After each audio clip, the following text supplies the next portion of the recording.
तो स्वागत है आपका नेक्स्ट लेक्चर में। तो हम पॉलिटी पढ़ रहे थे। पॉलिटी में आज हम पार्ट 5 पढ़ेंगे। पार्ट 3 फंडामेंटल राइट्स हमने कर लिया था।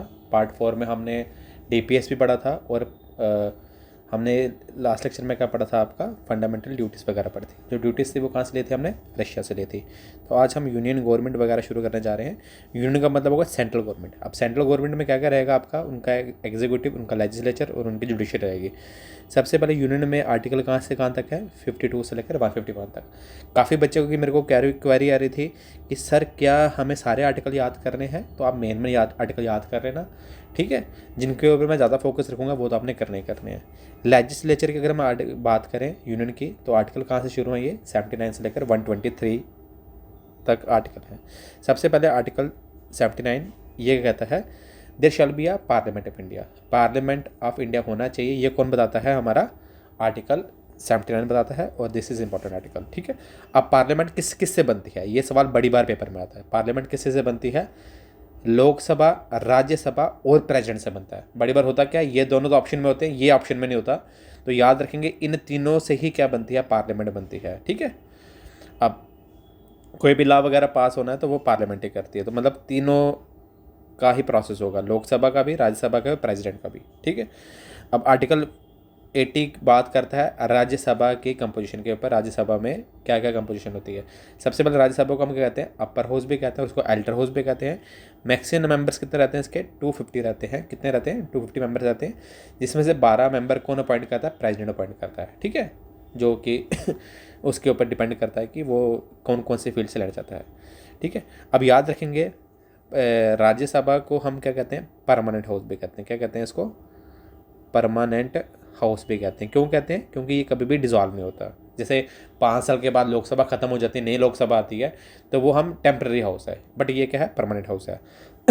It can never be dissolve, ठीक है। ये कभी भी डिसॉल्व वगैरह या डिसोल्यूटेड नहीं हो सकती है। और 1/3 जो मेंबर रहते हैं इसके क्या रहते हैं? 1/3 मेंबर रहते हैं वो रिटायर होते हैं आफ्टर एवरी 2 ईयर्स। क्या रहते हैं? 1/3 मेंबर। ये भी इंपॉर्टेंट लाइन है इसकी। 1/3 मेंबर जो हैं वो रिटायर हो जाते हैं 2 साल के बाद। और जो टेन्योर रहता है हर एक मेंबर का वो कितना रहता है? लगभग 6 साल का। कितना साल का? 6 साल का। एट प्रेजेंट कितने मेंबर हैं? 245 मेंबर हैं, जो कि चेंज वगैरह होते रहते हैं अकॉर्डिंगली, ठीक है। आर्टिकल 81 बात करता है लोकसभा की कंपोजिशन के ऊपर। किसकी बात करता है? लोकसभा की कंपोजिशन के ऊपर। इसको हम लोअर हाउस भी कहते हैं, इसको हम टेम्पररी हाउस भी कहते हैं, इसको हम हाउस ऑफ द पीपल भी कहते हैं। क्या कहते हैं इसको? हाउस ऑफ द पीपल, ठीक है। हाउस ऑफ द क्या कहते हैं? पीपल। मैक्सिमम मेंबर कितने रहते हैं? 552 मेंबर रहते हैं, जिसमें से 2 मेंबर एंग्लो इंडिया अपॉइंट करते हैं। ये वाली कैटेगरी अब खत्म कर देगी। ये कैटेगरी क्या हो गई? अब खत्म हो गई है, ठीक है। अब एंग्लो इंडियन हम अपॉइंट नहीं करते हैं। जो मेंबर हैं इसके वो डायरेक्टली इलेक्ट होते हैं। कैसे इलेक्ट होते हैं? Through Lok Sabha election. जैसे अभी भी आपको पता है इलेक्शन एमपी वगैरह के इलेक्शन हुए थे, ठीक है। ये उसके थ्रू क्या होते हैं? अपॉइंटमेंट होते हैं। राज्यसभा के इनडायरेक्ट इलेक्शन होते हैं। एट प्रेजेंट 245 मेंबर्स हैं, ठीक है। ये एंग्लो इंडियन वाला क्या हो गया है? खत्म हो गया है, ठीक है। टर्म के बारे में बात करें, लोकसभा की टर्म कितनी रहती है? 5 साल रहती है। और राज्यसभा की मेंबर की टर्म कितनी रहती है? 6 साल रहती है। 5 साल के बाद लोकसभा को वापस डिसॉल्व कर दे देते हैं, वेरएस राज्यसभा कभी भी डिसॉल्व नहीं होती है। अब एलिजिबिलिटी क्या होनी चाहिए मेंबर्स की? तो सबसे पहले सिटीज़न ऑफ इंडिया होना चाहिए। क्या होना चाहिए? सिटीज़न ऑफ इंडिया होने चाहिए। It should not be insane और इंसॉल्वेंट। उसका कोई दिवालिया वगैरह निकला नहीं होना चाहिए, ठीक है। दिमाग से वो ठीक होना चाहिए। और नो पोस्ट ऑफ प्रॉफिट। अब पोस्ट ऑफ प्रॉफिट हो गया या ऑफिस ऑफ प्रॉफिट हो गया। ऑफिस ऑफ प्रॉफिट का मतलब क्या है? कोई भी सरकारी नौकरी, ठीक है। कोई भी सरकारी नौकरी, जॉब वगैरह नहीं होनी चाहिए, ठीक है। अगर मैं एज के बारे में बात करें तो राज्यसभा के लिए 30 है और इसके लिए कितना है? 25 है, ठीक है। तब इसको अपर हाउस या एल्डर हाउस भी कहते हैं। इसको क्या कहते हैं? एल्डर हाउस भी कहते हैं। क्या कहते हैं हम इसको? एल्डर हाउस भी कहते हैं, ठीक है। आर्टिकल 89 डील कैसे करता है? There shall be a chairperson and a vice chairperson in Rajya Sabha. Rajya Sabha में जो चेयरपर्सन, जो बेसिकली जैसे एक अगर आप कोर्ट में जाते हो एक जज बैठा होता है, जज की तरह क्या कहते हैं आपका? राज्यसभा में भी एक बंदा बैठा होता है, उसको हम कहते हैं चेयरपर्सन कहते हैं। जैसे स्पीकर लोकसभा में होता है, वो मेजरली कौन होता है? हमारा वाइस प्रेसिडेंट होता है। वो कौन होता है वहाँ पे? वाइस प्रेसिडेंट होता है। और वाइस चेयरपर्सन वो कोई भी मेंबर हो सकता है राज्यसभा से। अगर चेयरमैन एब्सेंस हो, अगर चेयरमैन नहीं है, उस केस में वाइस चेयरपर्सन एक्ट करेगा ऐसा चेयरपर्सन, ठीक है। और याद रखेंगे वाइस चेयरपर्सन जो अपना रेजिग्नेशन है वो किसे देगा, चेयरपर्सन को देगा, पर चेयरपर्सन प्रेसिडेंट को देगा। आर्टिकल 93 बात करता है there shall be a speaker और डिप्टी स्पीकर होना चाहिए कहाँ पे, लोकसभा में। कौन होना चाहिए, लोकसभा में।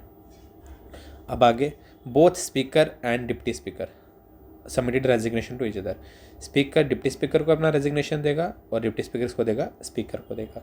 बट राज्यसभा में ऐसा नहीं है, क्योंकि वहाँ पे वाइस प्रेसिडेंट होता है, वाइस प्रेसिडेंट अपना बड़े भाई प्रेसिडेंट को ही क्या देगा, रेजिग्नेशन देगा। और इन एब्सेंस ऑफ स्पीकर तो डिप्टी स्पीकर परफॉर्म करेगा उसको duty. Article 100 very very important, ये बात करता है कोरम ऑफ द पार्लियामेंट। अब कोरम का मतलब हो गया minimum number of member to start a proceeding, minimum number of members to start a proceeding. ये हमारे लिए कितना रहता है, 10% रहता है या 1/10 मेंबर आता है। जैसे कि अभी हम क्लास ले रहे हैं, मैं कहता हूँ मेरी क्लास को देखने के लिए अगर 5 बंदे अभी ऑनलाइन हो तभी मैं क्लास शुरू करूँगा, नहीं तो मैं नहीं शुरू करूँगा। तो मेरा मिनिमम नंबर ऑफ कोरम क्या हो गया, 5 मेंबर्स हो गया। ठीक है। आर्टिकल 108 इम्पॉर्टेंट है, मार्क करेंगे। ठीक है। 108 बात करता है जॉइंट सेशन की। जॉइंट सेशन कौन बुलाता है, प्रेसिडेंट बुलाता है। ठीक है, कॉल बाय द प्रेसिडेंट। और चेयर कौन करता है इसको, चेयर कौन करेगा इसको, चेयर करेगा स्पीकर ऑफ द लोकसभा। कौन करेगा, स्पीकर ऑफ द लोकसभा। मैंने बताया था जब there is a deadlock condition Lok Sabha और राज्यसभा के बीच, तब एक क्या बनाया जाता है, जॉइंट सेशन बुलाया जाता है। उसको कॉल कौन करेगा, प्रेसिडेंट करेगा। और चेयर कौन करता है, उसको स्पीकर ही करता है। ठीक है।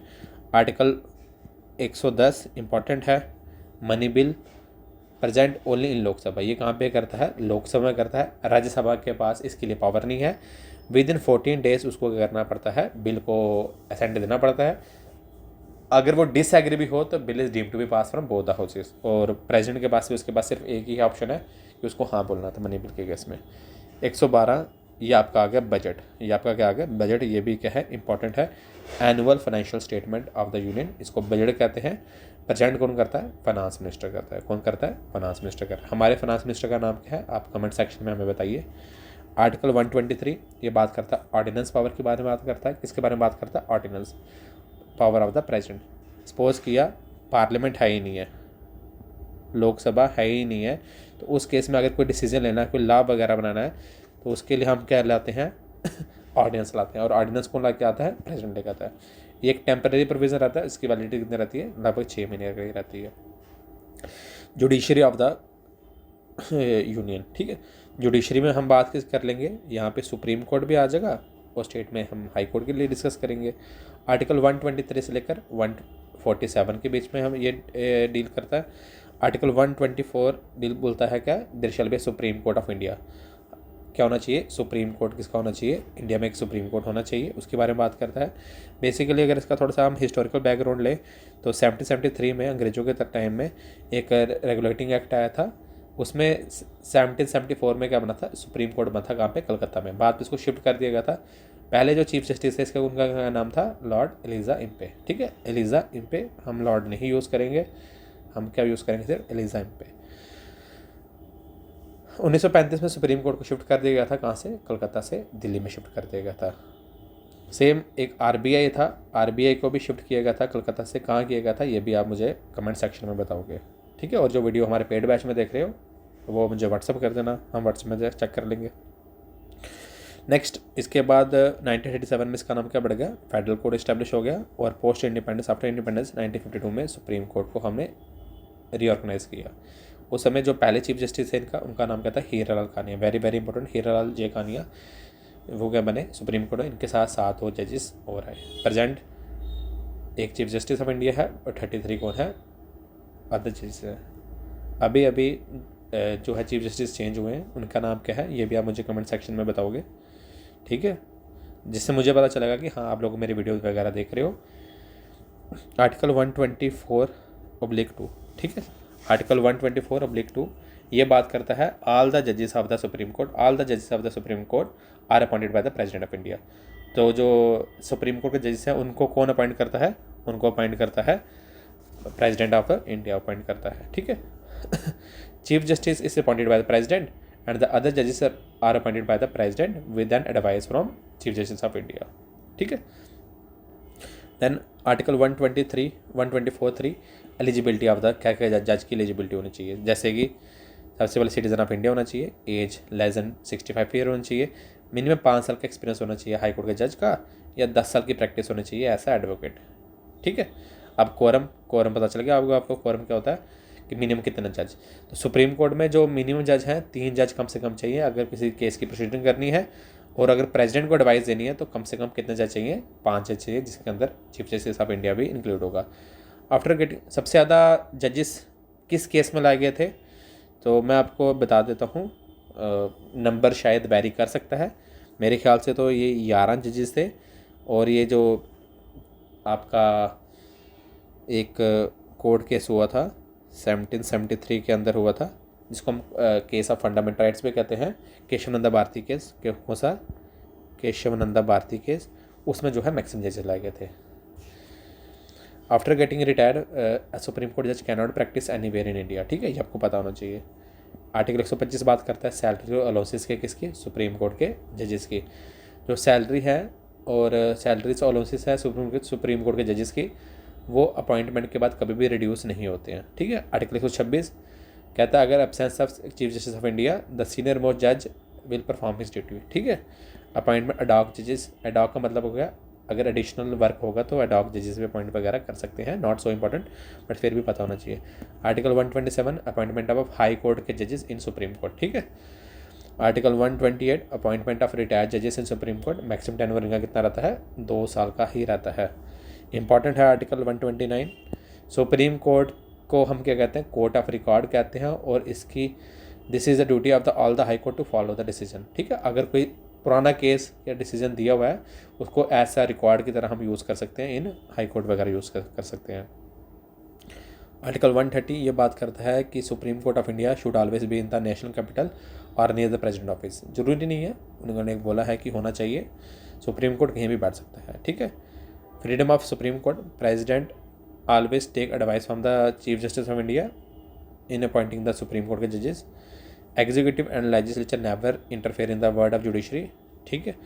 Salary and allowances can not be reduce, ये बता दिया आपको मैंने। और जो सैलरी अलाउंसेस है are paid from the consolidated fund of India. 2 fund होते हैं, एक कंटीजेंसी होता है, कंसोलिडेटेड फंड होता है।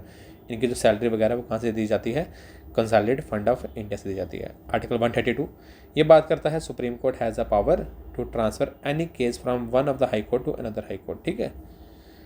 Article 136 supreme court has a power to cancel any decision taken by the high court. ठीक है, क्योंकि ऑब्वियस सबसे बड़ा है तो ये डिसीजन अपना किसी का भी नीचे लोअर कोर्ट का डिसीजन कैंसिल कर सकता है। Article 137 this is so important, supreme court has a right to review its own decision. कल को डिसीजन दे दिया है, क्योंकि सुप्रीम कोर्ट के ऊपर तो कोई है ही नहीं है, तो उस केस में अपना डिसीजन खुद भी क्या कर सकता है, रिव्यू कर सकता है। Article 138 supreme court has a right to take over any running case from high court, वो कोई भी केस अपने पास ले सकता है। आर्टिकल 143 इंपॉर्टेंट है, advice of chief justice of India to the president of India.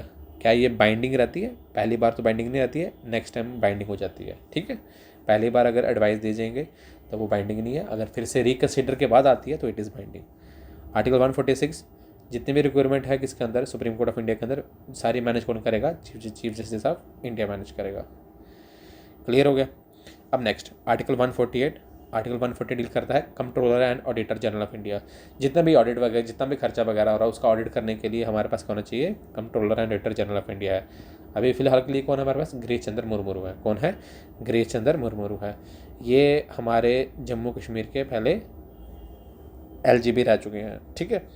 अब सबसे पहले he is the highest audit officer in respect to income and expenditure of government of India.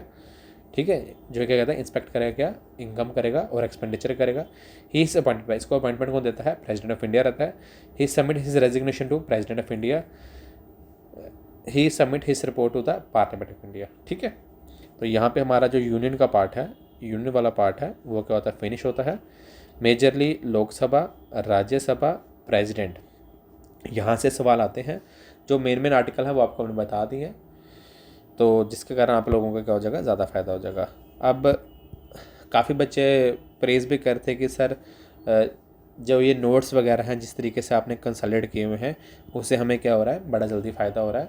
तो मैं आपको ये बोलूँगा कि इस वीडियो को लगभग अगर आप 2 बार देख लेते हो तो चांसेस ये हैं कि आपको रिटेनिंग ज़्यादा हो जाएगी। ठीक है, इसके साथ साथ हम लोग एक काम करेंगे, जितनी जल्दी हो सके उतनी जल्दी सीरीज़ को ख़त्म करेंगे, सो डैट कि आपकी पॉलिटी आपके एग्ज़ाम से पहले हो जाए। जो बच्चा आगे एसएससी एग्ज़ाम के लिए किसी और एग्ज़ाम के लिए पढ़ रहा है उसके लिए भी सफिशेंट है। इसके साथ साथ आप कोई भी आप बुक वगैरह भी रेफ़र कर सकते हो अगर आपको करनी है। ठीक है, तो आज की क्लास के लिए इतना ही, पढ़ते हैं, कल मिलते हैं, तब तक के लिए जय हिंद, जय भारत।